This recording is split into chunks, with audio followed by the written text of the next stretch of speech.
ഒറീസയിൽ വർഗീയ കലാപം ഏറ്റവും അധികം ബാധിച്ച ഗ്രാമങ്ങളിലൊന്നായ ടിക്കാവലിയിൽ 800-ലേറെ പേരെ പാർപ്പിച്ചിരിക്കുന്ന ദുരിതാശ്വാസ ക്യാമ്പിന് നേരെയാണ് ആക്രമണ ശ്രമമുണ്ടായത്. ക്യാമ്പിൽ ഭക്ഷണം ലഭിക്കുന്നുണ്ടെന്നും കർഫ്യൂ കാരണം പുറത്തുള്ളവർക്ക് ഒന്നും കിട്ടുന്നില്ലെന്നും ആരോപിച്ച് സ്ത്രീകളുടെ നേതൃത്വത്തിൽ 500-ലേറെ പേർ വരുന്ന സംഘം ക്യാമ്പിലേക്ക് റാലിയായി എത്തുകയായിരുന്നു. ക്യാമ്പ് തല്ലി തകർക്കാനും തീവയ്ക്കാനും ആക്രോശിച്ചുകൊണ്ട് പുരുഷന്മാരും അവർക്ക് തന്നെയുണ്ടായിരുന്നു. തോക്കുകളും വാളുകളും ഉൾപ്പെടെയുള്ള മാരകായുധങ്ങളും സംഘം കരുതി. കുറച്ചുനേരം അവരെ തടയാൻ ശ്രമിച്ച പോലീസും CRPF-ഉം മേലുദ്യോഗസ്ഥരിൽ നിന്ന് ഉത്തരവ് കിട്ടിയതോടെ ലാത്തിച്ചാർജ് തുടങ്ങി.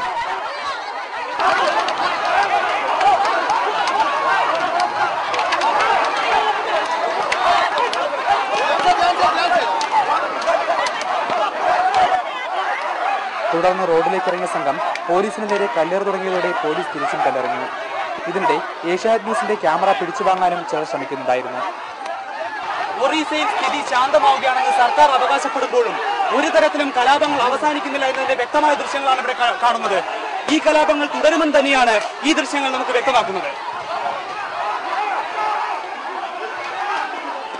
ടിക്കാവലിയിൽ നിന്നും ക്യാമറാമാൻ സുരേഷ് തലവടിക്കൊപ്പം DJ ശിവദാസ്, ഏഷ്യാനെറ്റ് ന്യൂസ്.